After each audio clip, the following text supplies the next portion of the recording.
সকাল হলেই শুরু হয় রুটিন অনুসারে কাজ। ব্রেকফাস্ট, রান্না, হাউস ক্লিনিং, ডাক্তার দেখানো সবটাই একা হাতে টাইমে সামলে নিলাম।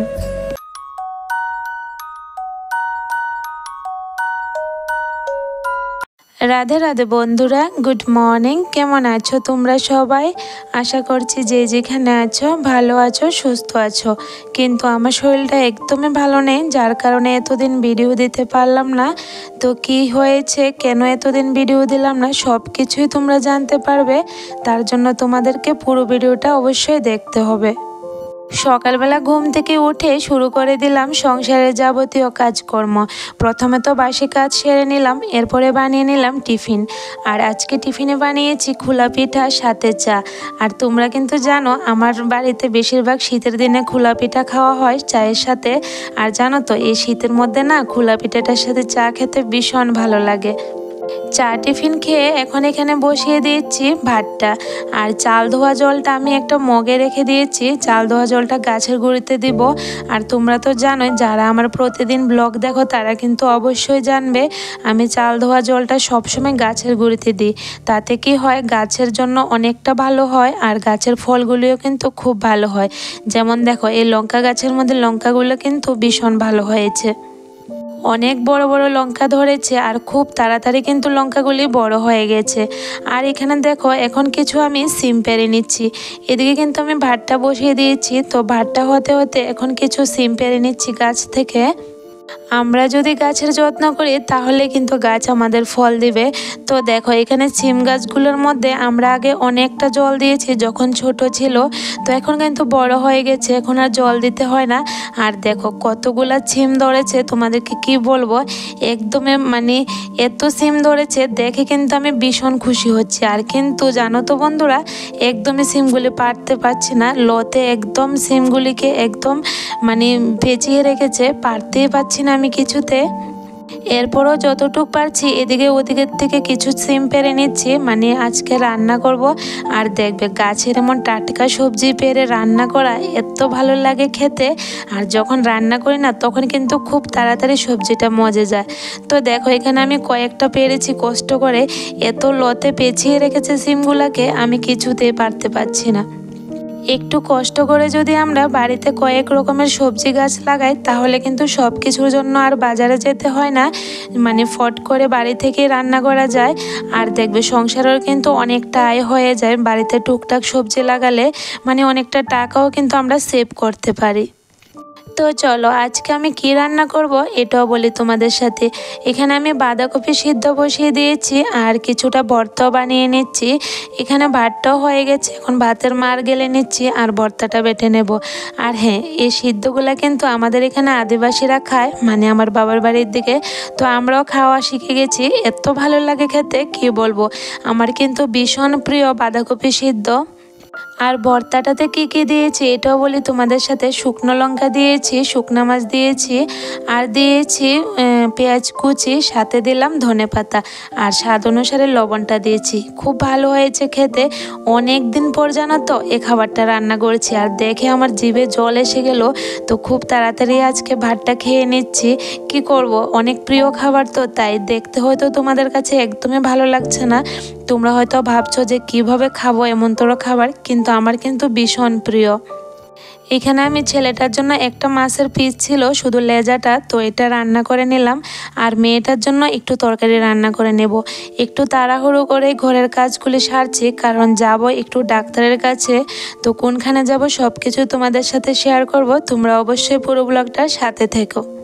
তো চলো বন্ধুরা, এদিকে আমি কাজও করে নিই আর তোমাদের সাথেও কিছু কথা বলি। আজকে আমি এ কথা কেন বললাম, সকাল হলে শুরু হয় রুটিন অনুসারে কাজ। ব্রেকফাস্ট, রান্না, হাউস ক্লিনিং, ডাক্তার দেখানো সবটাই কিন্তু একা হাতে টাইমে সামলে নিলাম। হ্যাঁ গো বন্ধুরা, সবটাই কিন্তু আজকে আমি সামলেছি। আর কিভাবে সামলে নিলাম সব কিছু তোমাদের সাথে বলবো আর দেখাবো, তোমরা অবশ্যই দেখতে পাবে। এখানে দেখো আমি কিন্তু অনেকটা ভোরে ঘুম থেকে উঠেছি, উঠে কাজ শুরু করে দিলাম। প্রথমে তো বাসি কাজগুলি সেরে নিলাম, এরপরে পিঠে বানালাম। আর জানো তো খোলা পিঠা বানাতে কিন্তু অনেকটা সময় লাগে, তো খুব তাড়াতাড়ি ঘুম থেকে উঠে গেলাম। এরপরে পিঠে বানানো শেষ করে চা টিফিন খেয়ে নিলাম। এখানে দেখো সবগুলি সবজিও কাটা হয়ে গেছে। চা টিফিন সেরে মাত্রই আমি রান্নাটা বসিয়ে দিয়েছি, এরপরে চলে গেলাম সবজি পাড়তে। তোমরা কিন্তু দেখতে পাচ্ছ আমি একটার পর একটা রুটিন অনুসারে কাজ করেই যাচ্ছি, এখন অবধি কিন্তু একদমই রেস্ট করিনি। ওই যে একটুর জন্য যদি রেস্ট করতে বসি তাহলে কিন্তু অনেকটা সময় চলে যায়, তাই আমি কি করি একবারেই কাজগুলি সেরে নিই। তারপরে এখানে কিছুটা ডাল রোদে দিয়েছিলাম, তো শুকিয়ে গেছে, এখন একটা ডিবির মধ্যে ভরে নিলাম। তো এখানে দেখলাম ডিবিটাতে ভরে যখন রাখতে গিয়েছি রেকের মধ্যে, দেখলাম সবগুলি ডিবি না উল্টাপাল্টা হয়ে রয়েছে, এত একটা এলোমেলো হয়ে রয়েছে, দেখতে একদম বাজে লাগছে। তো একটু রেকটাকেও ভালো করে গুছিয়ে নিচ্ছি। আর দেখবে রান্নাঘরের জিনিস যদি এলোমেলো হয়ে থাকে দেখতে কিন্তু একদমই ভালো লাগে না, আর যখন কাজ করতে যাই না তখন সব কিছু জিনিস খুঁজে পাই না। তো একদম এলোমেলো যেহেতু হয়ে রয়েছে, ভাবলাম না আগে আলমারিটা একটু গুছিয়ে নিই, এরপরে বাকি কাজগুলি করব। আর আজকে কাজগুলা খুব তাড়াহুড়ো করেই সারছি, তার কারণ হলো একটু ডাক্তারের কাছে যাব। আর বন্ধুরা আমাদের বাড়িতে কিন্তু আমার মা এসেছে বেড়াতে, তো কয়েকটা দিনের জন্য এসেছে। এখন মার না একটু সমস্যা হচ্ছে, তো একটু মাকে নিয়ে ডাক্তারের কাছে যাব, তো খুব তাড়াতাড়ি করে কিন্তু কাজগুলি সারছি। আর জানো তো এই ভিডিওটা কিন্তু অনেক দিনের আগের ভিডিও, আমি ছাড়তে পারিনি, তার কারণ হলো আমার শরীরটা কিন্তু অনেকটা খারাপ ছিল। এই কয়েকটা দিন কিন্তু আমার শরীর এতটা অসুস্থ ছিল, আমি ভিডিও এডিট করা হতে কিছুই শেয়ার করতে পারলাম না তোমাদের সাথে। এই ভিডিওটা যেদিন আমি শ্যুট করেছি এদিন কিন্তু আমার শরীরটা ভীষণ ভালো ছিল, একদমই খারাপ ছিল না। কিন্তু পরের দিন সকাল হতে আমার শরীর এতটা খারাপ হয়েছে, তোমাদের সাথে কি শেয়ার করব আমি কিছুই বুঝে উঠতে পারছি না।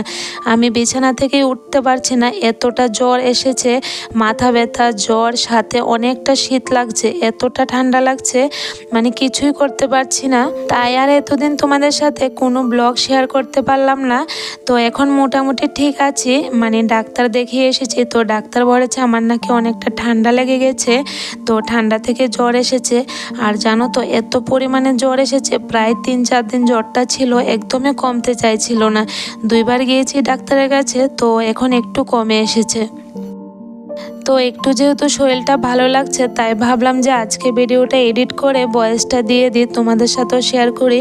আর জানো তো অনেকটা দিন হয়ে গেছে তোমাদের সাথে কিছু শেয়ার করতে পারছি না, আর তোমাদের ব্লগও না ভালো করে দেখতে পাচ্ছি না আমি, তো একদমই ভালো লাগছে না। এতটা মাথা যন্ত্রণা, আমি কিছুতেই মোবাইল হাতে নিতে পারছি না, মোবাইলটা দেখলেই আমার মাথা যন্ত্রণা করছে। তো যাই হোক, শরীরটা সুস্থ হচ্ছে এখন একটু একটু করে, তো আজকে একটু ভালো লাগছে, তাই ভিডিওটা এডিট করে কালকে তোমাদের সাথে শেয়ার করব। বন্ধুরা তোমরা কিন্তু অবশ্যই একদম সাবধানে থেকো। এখন কিন্তু অনেকটা পরিমাণে ঠান্ডা পড়ছে, যেহেতু সংক্রান্তি এসে পড়েছে, তো আমাদের এখানে কিন্তু একদমই রৌদ্র ওঠে না, এত ঠান্ডা পড়ছে। তো তোমরা একদমই সাবধানে থেকো, আর বাচ্চাদের কিন্তু একদম সাবধানে রেখো। আমার কিন্তু ঠান্ডা থেকে জ্বর এসেছে, ডাক্তার বারবার বলে দিয়েছে আমাকে ঠান্ডা না লাগাতে, কিন্তু কি করব বলো, কাজ না করে তো উপায় নেই। যেহেতু বাচ্চাদের ঘর, বাচ্চাদের কাপড় ধোয়া হতে, ঘর মোছা হতে, এগুলো তো আমাদেরই করতে হবে।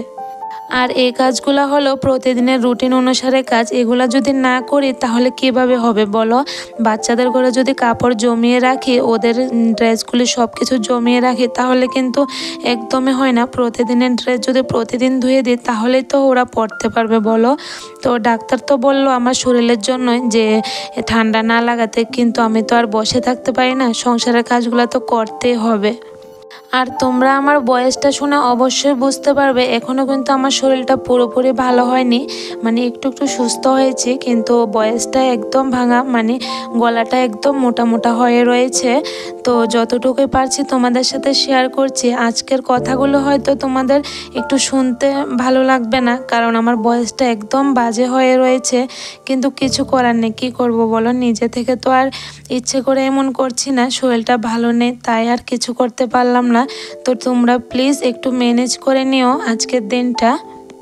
আচ্ছা যাই হোক, চলো তোমাদের সাথে আজকে অনেক কথা বললাম, আর কথা বলতে বলতে অনেকগুলা কাজও আমি সেরে নিয়েছি।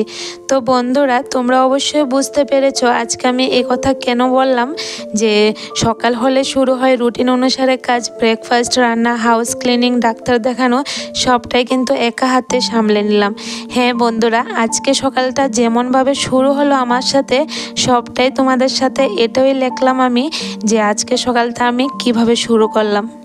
ঘর বারান্দা ভালো করে ঝাড় দেওয়া হয়ে গেছে। আর বন্ধুরা, আমি যে আরও 2 তরকারি কেটে রেখেছিলাম রান্না করব বলে, এগুলো আমি পরে রান্না করেছি ডাক্তারের কাছ থেকে এসে, কিন্তু তোমাদের সাথে আর শেয়ার করলাম না। তার কারণ হলো কারেন্টটা ছিল না, তো কারেন্ট ছিল না যেহেতু আর শেয়ার করলাম না। আর দেখো এখানে এখন উঠোনটাকে আমি ভালো করে ঝাড় দিয়ে দিচ্ছি। তো বন্ধুরা, আমার ব্লগগুলো তোমাদের কাছে কেমন লাগে অবশ্যই জানিও। আর একটু হলেও যদি ভালো লাগে তাহলে একটা লাইক কমেন্ট শেয়ার করে দিও, আর চ্যানেলটাকে সাবস্ক্রাইব করে আমার পাশে থেকো। এতদিন ব্লগ দিতে পারিনি বলে তোমরা কেউ আমাকে ভুলে যাওনি তো? যদি না ভুলো তাহলে প্লিজ সবাই একটা করে কমেন্ট করো। আর জানো তো, আমি যে প্রতিদিন তোমাদের সাথে ব্লগ শেয়ার করতে পারছি না, একদমই কিন্তু ভালো লাগছিল না। মনটা ভীষণ খারাপ ছিল যে আমার বন্ধুদের সাথে আমার এতদিন হচ্ছে দেখা হচ্ছে না, কথা হচ্ছে না। আর জানো তো, দেখতেও পারছি না, এতটা মাথা যন্ত্রণা করছে। তো মাঝে মধ্যে 1-2টা করে ব্লগ দেখছি, তোমাদের কথাগুলো শুনছি, তো এটা দেখো কিন্তু ভীষণ খুশি হয়েছি। আচ্ছা যাই হোক, চলো এখানে দেখো আমি উঠোনটা ঝাড় দেওয়া একদম হয়ে গেছে। তো এখন আমি রেডি হয়ে হয়ে চলে যাব ডাক্তারের কাছে। মাকে নিয়ে একটু ডেন্টিস্টের কাছে গেলাম, একটু সমস্যা হচ্ছিল তাই। তো চলো বন্ধুরা, আজকের ব্লগটা আমি এখানে শেষ করি। ব্লগটা কেমন লাগলো অবশ্যই জানিও। সবাই ভালো থেকো, সুস্থ থেকো। Good night.